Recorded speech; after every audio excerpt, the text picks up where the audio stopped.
The blizzard had been raging for hours, but it only made the Frostbite Lodge feel cozier, or so the group of friends thought. They had booked the remote, newly renovated cabin for a weekend getaway. Nestled deep in the snowy mountains, the lodge's grand wooden structure seemed inviting, though its history was anything but. The townsfolk whispered of a fire long ago that claimed the previous owners, but the friends dismissed it as nonsense. The first night passed uneventfully, though a strange chill hung in the air despite the roaring fire.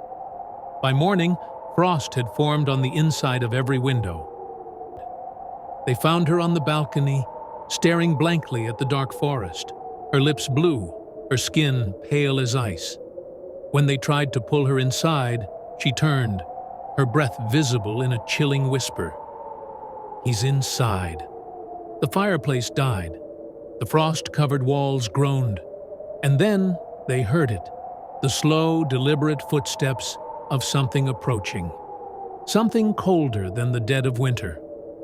No one left the Frostbite Lodge that winter, and when it snowed, the townsfolk said they could see faces etched in the ice on the windows, eyes wide with terror, mouths frozen open in silent screams. The frozen lake. In the heart of the forest was a place locals called Blackwater Pond, a frozen lake they swore was cursed. Nathan didn't believe in curses. He was a photographer in search of untouched beauty and refused to let old myths stop him. He brought his gear and his dog, Max, to the lake one frigid morning in January. It was breathtaking. The ice was pristine, smooth as glass, reflecting the pale gray sky above.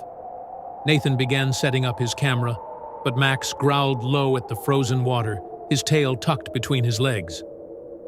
"Relax, buddy," Nathan murmured. Then he saw it, through the lens, just beneath the ice. At the center of the lake, there was a figure. It looked human, though its body was unnaturally elongated, its features blurred by the frost. Intrigued, Nathan walked onto the ice for a closer shot. The air grew colder with each step.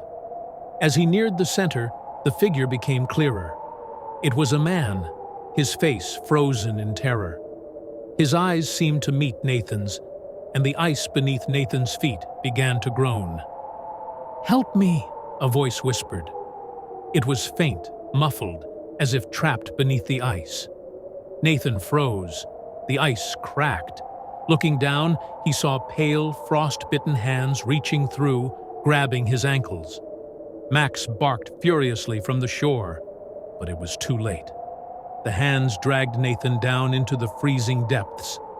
The last sound he heard was the shattering of ice above him. When search parties arrived, they found no sign of Nathan, just his camera lying on the snow.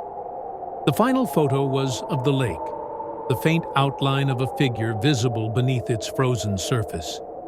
On quiet nights, the villagers say, you can hear cries echoing over Blackwater Pond, cries for help that no one dares answer.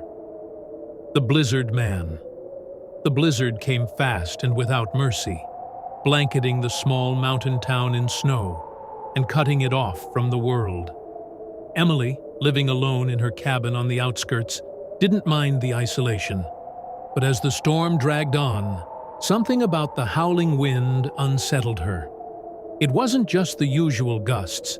It sounded like voices, faint but distinct.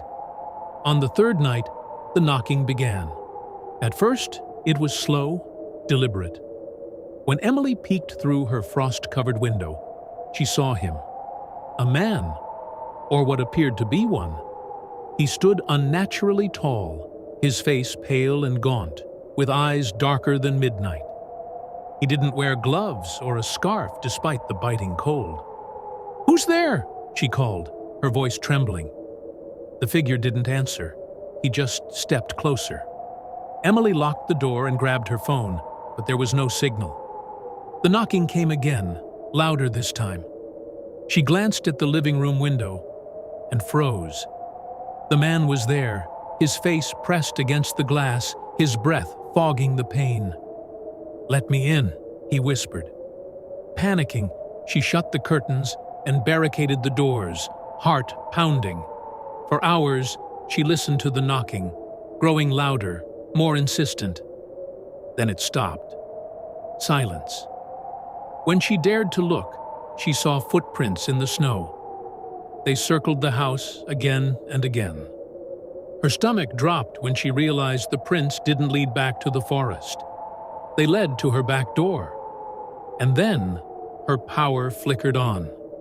The lights illuminated the room, and the impossibly tall shadow